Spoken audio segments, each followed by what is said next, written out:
திருப்பதி ஏழுமலையான் கோவில் பல அறிவியல் மற்றும் ஆன்மீக மர்மங்களை கொண்டிருக்கு. இந்த கோவிலுடைய முக்கிய ரகசியங்கள் மற்றும் சிறப்புகளை பற்றி முழுமையாக தெரிஞ்சுக்கலாம். கோவில் கருவறையில் எடுக்கப்பட்ட ஒரு அரிய வீடியோ காட்சியை தான் இப்போ நாம் அந்த வீடியோவில் பார்த்துட்ருக்கோம். ஏழுமலையானுக்கு தீபாராதனை காட்டும் ஒரு அரிய வீடியோ காட்சியை தான் இப்போ நம்ம பார்த்துட்ருக்கோம். உங்களுடைய ஆள் மனசில் ஒரு வேண்டுதலை வச்சுக்கோங்க. கட்டாயம் ஏழுமலையானின் அருளால் உங்களுடைய வாழ்க்கையில் இருக்கக்கூடிய பிரச்சனைகள் அனைத்திற்குமே ஒரு தீர்வு கிடைக்கும். நம்ம சேனலை நீங்கள் இன்னும் சப்ஸ்கிரைப் பண்ணலைன்னா மறக்காமல் சப்ஸ்கிரைப் பண்ணிடுங்க. ஓம் நமோ நாராயணா எனும் மந்திரத்தை மறக்காமல் கமெண்ட் பண்ணுங்கள். கட்டாயம் பெருமாளின் அருளால் உங்களுடைய வாழ்க்கையில் நல்ல ஒரு மாற்றம் ஏற்படலாம். இந்த மூலவர் சிலை 9 அடி உயரம் கொண்டிருக்கு. இந்த சிலையில் பூமியின் மேற்பரப்பில் இருந்தாலுமே எப்பொழுதுமே 110 டிகிரி பாரன்ஹீட் வெப்பநிலையில் தான் இது காணப்படுது. சாதாரண கருங்கல்ல பச்சை கற்பூரம் தடவினால் கல் வெடித்து விடும். ஆனால் இவ்வளவு அடர்த்தியான பச்சை கற்பூரம் சார்த்தப்பட்டு இந்த சிலையில் எந்த ஒரு பாதிப்பும் ஏற்படுவது இல்லை. பல அதிசயங்களை கொண்டிருக்கக்கூடிய வகையில் தான் அமைஞ்சிருக்கு. ஆந்திரா மாநிலத்தையும் அதன் சிறப்பை சுற்றிருக்கக்கூடிய கோவில்களில் மிகவும் பிரபலமானது தான் வெங்கடேஸ்வரா கோவில்.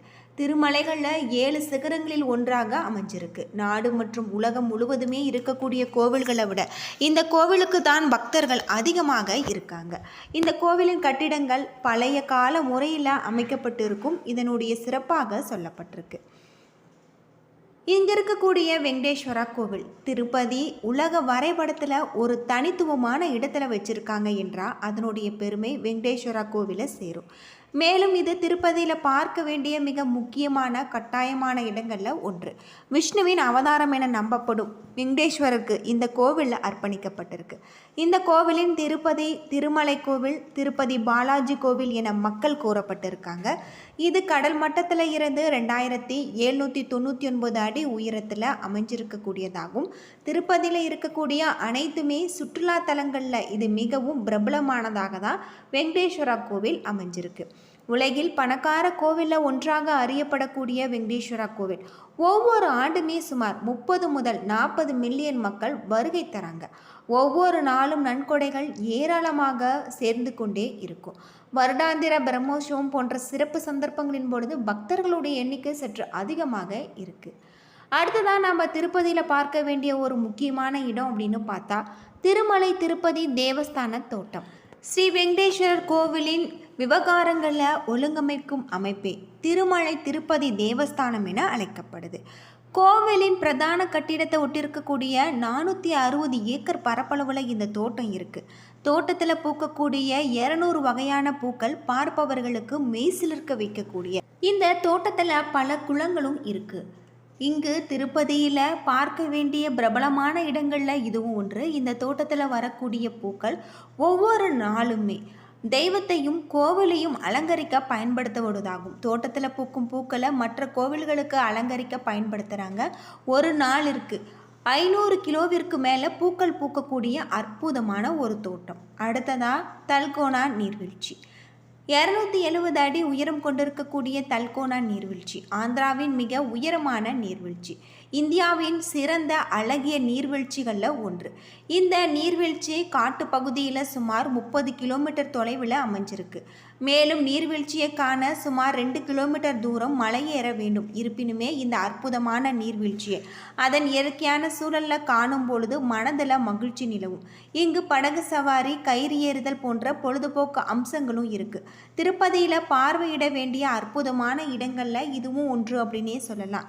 அடுத்ததான் ஸ்ரீவாரி அருங்காட்சியம். ஸ்ரீவாரி அருங்காட்சியம் 1.25 லட்சம் சதுர அடி பரப்பளவில் திருப்பதி பாலாஜி கோவிலின் வளாகத்தில் எதிரே அமைஞ்சிருக்கு.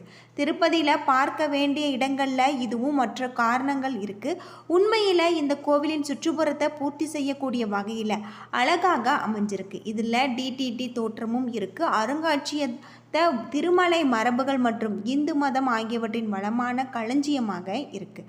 இந்த அருங்காட்சியத்தில் வரலாற்று மிக்க 6000க்கும் மேற்பட்ட பொருட்கள் இருக்கிறதாகவும் தொல்லியல் முதல் சமகால பொருட்கள் வரை இருக்குது. இது வராக சுவாமி செப்பு கல்வெட்டு பல்வேறு சிறப்புகளை கொண்டிருக்கக்கூடிய மதிப்புமிக்க பழங்கால பொருட்களும் இங்கு காட்சியாக அமைக்கப்பட்டிருக்கு. காஞ்சியின் பல்லவர்கள், மதுரை பாண்டியர்கள், அது மட்டும் இல்லாமல் அருங்காட்சியத்தில் பல காட்சியங்கள் காட்சிக்கு வைக்கப்பட்டிருக்கிறதாக சொல்லப்படுது. ஸ்ரீ கோவிந்தராஜா சுவாமி கோவில். ஸ்ரீ கோவிந்தராஜா வெங்கடேஸ்வரவின் மூத்த சகோதரர் என்று நம்பப்படுறாரு. மேலும் வெங்கடேஸ்வர சாமி கோவிலில் வைணவ மதத்தின் மிகப்பெரிய ஆத்மாக்களில் ஒருவரான புனித ராமானுஜரால் நிறுவப்பட்டிருக்கு. இது நிச்சயமாக திருப்பதியில் இருக்கக்கூடிய மிக முக்கியமான கோவிலில் ஒன்று. இந்த கோவிலின் கோபுரம் குறிப்பிடத்தக்க அம்சமாகும். கோபுரத்தின் சுவர்கள் ராமாயணம் மற்றும் பகவத்கீதை ஆகியவை மினியேச்சர் கலையில் அமைக்கப்பட்டிருக்கு. இந்த கோவில்களுக்கு சென்றால் நம் அனைத்து பாவங்களும் தடைகளும் நீங்கி செல்வத்தை சம்பாதிக்கக்கூடிய முடியும் என்று நம்பப்படுது. அடுத்ததாக காளகஸ்தி. கோவிலின் நகரமாக திருப்பதியில் இருக்கக்கூடிய பல இடங்களை விட இந்த இடம் வரலாற்றில் மிக முக்கியத்துவம் வாய்ந்ததாக இருக்குது. உண்மையில் காளகஸ்தியே ஒரு நகரம். ஆனால் இங்கே இருக்கக்கூடிய கோவில் சிவபெருமானுக்கு அர்ப்பணிக்கப்பட்டவை. திருப்பதியில் இருந்து சுமார் 35 கிலோமீட்டர் தொலைவிலும் பழமையான கோவில் நகரத்தை காணலாம். அது மட்டும் இல்லாமல் இந்த கோவிலில் ராகு கேதுவுடன் தொடர்புடையதாக சொல்லப்படுது. அது மட்டும் இல்லாமல் இந்த இடத்தின் மத முக்கியத்துவம் அதன்படி பெயரான இங்கு கைலாசமாக இருக்கிறதாக சொல்லப்படுது. கைலாஸ் மலையில் சிவபெருமான் தங்கும் இடமாக இந்துக்களுக்கு மதிப்புமிக்க ஒரு இடம். இந்த மலையில் மிகப்பெரிய ஒரு சிகரமான மலையேற்றத்தை மேற்கொள்ளப்படலாம். திருப்பதியில் சிறந்த சுற்றுலா தலங்களில் இதுவும் ஒன்று. அது மட்டும் இல்லாமல் இங்கு கணிபம் விநாயகர் கோவில் அமைஞ்சிருக்கு. மிக பழமையான கோவில்களில் ஒன்று. 11ஆம் நூற்றாண்டில் சோழ வம்சத்தை ஆட்சி செய்தவர்களால் இந்த கோவில் கட்டப்பட்டிருக்கு. அது மட்டும் இல்லாமல் தற்போது பக்தர்கள் சிலையின் அடிவயிற்று வரை மட்டுமே பார்க்க முடியும் சிலை நித்திய வசந்தத்துடன் ஒரு கிணற்றில் அமைஞ்சிருக்கக்கூடியதாகும். இந்த நீரூற்றில் இருந்து புனித நீர் பக்தர்களுக்கு வழங்கப்படும். இந்த கோவில் மாநிலத்தின் பிற பகுதிகளுடன் இணைக்கப்பட்டிருக்கு. கோவிலில் செல்ல ரயில்கள் மற்றும் இங்கு பேருந்துகள் இருக்கிறதாக சொல்லப்படுது. கபிலா தீர்த்தம். திருப்பதி பாலாஜி கோவிலில் சுமார் 25 கிலோமீட்டர் தொலைவில் அமைஞ்சிருக்கக்கூடிய புகழ்பெற்ற நீர்வீழ்ச்சியான கபில தீர்த்தம் மற்றும் திருப்பதியின் மக்கள் அடிக்கடி பார்வையிடும் சுற்றுலா தலங்களில் ஒன்று. சேஷாஸ்திரி மலைகளின் அடிவாரத்தில் அமைந்திருக்கக்கூடிய ஒரு தனித்துவமான நீர்வீழ்ச்சி கபிலேஸ்வர சுவாமி கோவில் வளாகத்திற்கு 100 அடி உயரத்தில் இருந்து ஒரு பெரிய குளத்தில் தண்ணீர் விழுந்து கொண்டு இருக்கும். கோவிலில் இருக்கக்கூடிய குளத்தில் உச்சம் பெறும் அழகிய இயற்கை நீர்வீழ்ச்சிகளை இங்கு திருப்பதி அருகில் இருக்கக்கூடிய கட்டாயம் சுற்றுலா தலங்கள் ஒன்றாகும். இது திருப்பதியில் மிக முக்கியமான ஆன்மீக யாத்திரை தலமாக சொல்லப்பட்டிருக்கு. பக்தர்கள் இங்கு வந்து நீராடி திருப்பதி ஏழுமலையான தரிசனம் செய்வதாக சொல்லப்படுது. அடுத்ததா சந்திரகிரி. திருப்பதியில் இருந்து சுமார் 15 கிலோமீட்டர் தொலைவில் அமைஞ்சிருக்கக்கூடியது தான் இந்த சந்திரகிரி. அது மட்டும் இல்லாமல் இந்த கோவிலுக்கு பெரிய கோட்டையும் விஜயநகர ஆட்சியரால் கட்டப்பட்ட 2 அரண்மனைகளும் உண்டு. இந்த கோட்டை 183 கிலோமீட்டர் தொலைவில் பெரிய பாறை மீது அமைந்திருக்கு. கோட்டை தெற்கு பகுதியில் வலுவான சுவர்களாலும் திருடர்கள் கோட்டைக்குள் நுழைவதை தடுப்பதற்காகவும் கோட்டையை பலப்படுத்தப்பட்டிருக்கு. கோட்டையின் உள்ளே செப்பு ஏடுகள் 8 கோவில்கள் இருக்கிறதாகவும் இடிந்த நிலையில் இது காணப்படுவதாகவும் சொல்லப்படுது. பல்வேறு சிறப்புகளை கொண்டிருக்கக்கூடிய வகையில் தான் இருக்குது. சீனிவாசா மங்காபுரம். திருப்பதியிலிருந்து 12 கிலோமீட்டர் தொலைவில் அமைஞ்சிருக்கக்கூடியது தான் சீனிவாசா மங்காபுரம். இங்கு சென்று வழிபடுவதன் மூலம் நல்ல ஒரு மாற்றம் ஏற்படலாம். இந்த கோவிலில் புனித யாத்திரைக்கான முக்கியமான இடமாகும். திருப்பதி அருகே கட்டாயம் பார்க்க வேண்டிய சுற்றுலா தலங்களில் ஒன்று. கோவிலின் இந்திய தொல்பொருள் ஆய்வுத்துறையில் கட்டுப்பாட்டில் இருக்கிறதாகும். அது மட்டும் இல்லாமல் இதனை டிடிடி அதாவது திருப்பதி தேவஸ்தானம் பராமரிக்கப்படுவதாக சொல்லப்படுது. இந்த கோவிலில் சடங்குகள் மற்றும் திருவிழாக்கள் இன்றுமே செய்யப்படுகின்றதாகவும் இந்த கோவில் வெங்கடேஸ்வரா கோவிலின் புனிதமான கோவில்களில் ஒன்றாக கருதப்படுது. வெங்கடேஸ்வரா கோவிலில் நீங்கள் வர முடியாவிட்டால் நீங்கள் கல்யாணம் வெங்கடேஸ்வர சுவாமியை தரிசனம் செய்து திருப்பதி பாலாஜியை பார்க்கும் உங்களுடைய விருப்பத்தை நிறைவேற்றுவதை இந்த கோவிலில் கொண்டாடப்படும் ஒரு முக்கியமான பண்டிகை வருடாந்திர பிரம்மோற்சவமாக சொல்லப்படுது. அது மட்டும் இல்லாமல் இங்கு திருப்பதி வெங்கடேஸ்வரா கோவில் தங்குமிடமாக அறியப்பட்டாலுமே இங்கு சுற்றுலா பயணிகள் ஈர்க்க மற்ற இடங்கள் கொண்டிருக்கு. திருப்பதியின முதன்மை ஈர்ப்பு திருமலை மலைகளில் வெங்கடேஸ்வரா கோவில் என்பதில் எந்த ஒரு சந்தேகமும் இல்லை அப்படின்னே சொல்லலாம். பல்வேறு சிறப்புகளை கொண்டிருக்கக்கூடிய வகையில் தான் திருப்பதி ஏழுமலையான் கோவில் அமைஞ்சிருக்கு. வாழ்க்கையில் திருப்பம் நிச்சயம் என்று திருப்பதி தரிசனத்தை சொல்வாங்க. கலியுகத்தின் கண்கண்ட தெய்வமான திருமாலின் அற்புதமான ஒரு திருத்தலம் தான் இது. இந்த தலத்துக்கு வந்து அருள்பாலிப்பது கூட ஒரு இயற்கையான அற்புதமாக சொல்லப்படுது. அது மட்டும் இல்லாமல் இங்கு நம்ம சென்று வழிபடுவதன் மூலம் நம்முடைய வாழ்க்கையில் தீராத நோய்கள் தீரும் அப்படின்னும் சொல்லப்படுது. பல்வேறு சிறப்புகளை கொண்டிருக்கக்கூடிய வகையில் தான் இருக்குது. ஏழுமலையான் கோவில் வெங்கடேஸ்வரா கோவில் நாட்டில் உள்ள மிக பழமையான ஆன்மீக யாத்திரை தலமாக இந்த தெற்கே அமைஞ்சிருக்கக்கூடிய இந்த கோவில் முழுக்க பாரம்பரிய கோவில்களை கட்டுமான அம்சங்களுடன் நிர்மாணிக்கப்பட்டிருக்கு. 2.2 ஏக்கர் பரப்பளவு அமைஞ்சிருக்கக்கூடிய இந்த கோவிலின் உயரி 8 அடி உயர பிரதிஷ்டை செய்யப்பட்டிருக்கிறதாகும்.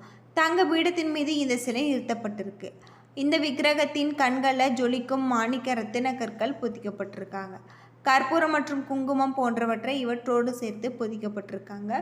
இந்த கோவிலில் கற்பூரம் மற்றும் குங்குமம் போன்றவற்றையும் பயன்படுத்துவதாகும். அது மட்டும் இல்லாமல் இங்கு பச்சை கற்பூரம் ஒரு ரசாயனம் கலந்தது என்று அனைவருக்குமே தெரியும். சாதாரண கல்லின் தடவினால் அந்த கல் வெடிப்பு விடும். ஆனால் காலப்போக்கில் திருப்பதி தேவஸ்தானம் ஏழுமலையான் கோவிலில் வெடிப்பு எதுவும் ஏற்படுவதில்லை. வருடத்தில் 365 நாட்களுமே பச்சை கற்பூரம் தருவாங்க. கடல் மட்டத்திலிருந்து சுமார் 3000 அடி உயரத்தில் இருப்பதால் எப்பொழுதுமே குளிர் நிறைந்திருக்கக்கூடிய இந்த திருப்பதி தேவஸ்தான கோவில் நேர்மறையாக கருவறையில் ஒரு இயற்கையான அற்புதம் உண்டு. அதிகாலையில் குளிர்ந்த நீரால் அபிஷேகிக்கும் போது ஏழுமலையானுக்கு வியர்க்கும் அப்படின்னு சொல்லலாம். இது போன்ற வியாழக்கிழமைகளில் நகைகளை கலட்டுவதற்கு முன்பாக இந்த நகைகள் ஆபரணங்கள் கதகதப்புடன் இருப்பதை நம்மால் உணர முடியும். திருமலை அடிவாரத்தில் இருந்து செல்ல 2 பாதைகள் இருக்கிறதாகும். அலிப்பிரி ஸ்ரீவாரிமெட்டு ஆக சொல்லப்படுது. ஸ்ரீவாரிமெட்டு 20 கிலோமீட்டர் தொலைவில் சீனிவாசா மங்காபுரத்துக்கு அருகில் இருக்குது. பழங்காலத்தில் பெருமளவில் பயன்பாட்டில் இருந்து சமீப வருடங்களில் திருப்பதி தேவஸ்தானத்தால் சீரமைக்கப்பட்டிருக்கு. அது மட்டும் இல்லாமல் வராக சுவாமியை வணங்கிவிட்டு இங்கு நாம் திருப்பதி ஏழுமலையான தரிசனம் செய்வது இன்னும் சிறப்புக்குரிய ஒன்று. கிருஷ்ண அவதாரத்தை முடித்து பெருமாள் வைகுண்டத்தில் தங்கியிருக்காரு. பூலோகத்தில் கலியுகம் தொடங்கி அநியாயங்கள் பெருகியது.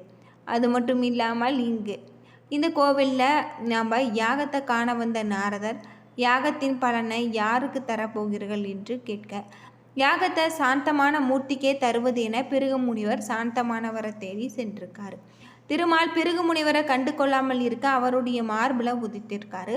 திருமால் கோபம் கொள்ளாமல் உதைத்த பாதத்தை தடவி கொடுத்திருக்காரு. பொறுமையும் அமைதியும் நிறைந்த திருமாலுக்கே இந்த இதையே தருவதாகவும் சொல்லியிருக்காரு. பூலோகத்தில் திருமாலும் திருமலையும் தேடி வந்து இங்கு பூலோகத்தை சுற்றி அலைந்து வேங்கட மலையில் வந்து ஒரு படைப்பில் உற்று நோக்கியிருக்காங்க. அச்சுமி அந்த வருத்தம் அடைந்தார். நாரதர் அவளிடம் திருமாலின் பசியை போக்க உபாயம் சொல்லியிருக்காங்க. பிரம்மாவும் அன்னப்பறவையாகவும் சிவனாகவும் கன்றுவாகவும் மாறல் லட்சுமி தாயை அவற்றின் எஜமானி போல வாடமணிந்து இந்த பகுதியை ஆட்சி செய்த மன்னனிடம் மிக்க சென்றிருக்காங்க. மன்னல் ஆட்சி செய்த பசு மேய்ச்சலுக்கு செல்லும் பொழுது இங்கு இருக்கக்கூடிய புற்றின் சென்றால் பால் சொரிவதை கண்டான். ஆசிரமம் ஒன்றை கண்டேன். அது வராகமூர்த்தியின் ஆசிரமம். அங்கிருந்த வகிலாதேவி தன் பிள்ளையான திருமாலின் முகத்தை கண்டவுடன் பாசத்தில் முன்கிறாங்க. திருமாலும் அன்புடன் வகுலாதேவியை அம்மா என்று அழைத்தாங்க. சீனிவாசன என்று பெயரிட்டு தன் பிள்ளையுடன் தீராத நோய்களை தீர்த்திட பசிப்போக்கிட கனிகளை தந்தாகும். இதனிலே சந்திரகிரி என்ற பகுதியை ஆகாசராஜன் என்பவன் ஆண்டு வந்தான். பிள்ளை வரம் வேண்டி தன்னுடைய குலமுறு சொல்வது போல இங்கு புத்திர காமஸ்ட யோகம் நல்ல நேரம் குறிச்சிருக்காங்க. தாமரையில் படுத்த நிலையில் ஒரு பெண் குழந்தை இருந்தது. அந்த குழந்தைக்கு பத்மாவேதின்னு பெயரிட்டிருக்காங்க. என்ன நண்பர்களே, இந்த வீடியோ உங்களுக்கு பயனுள்ள ஒரு தகவலை தந்திருக்கும்னு நினைக்கிறேன். வீடியோ பிடிச்சிருந்தால் லைக் பண்ணுங்கள், ஷேர் பண்ணுங்கள், கமெண்ட் பண்ணுங்கள். நன்றி நண்பர்களே.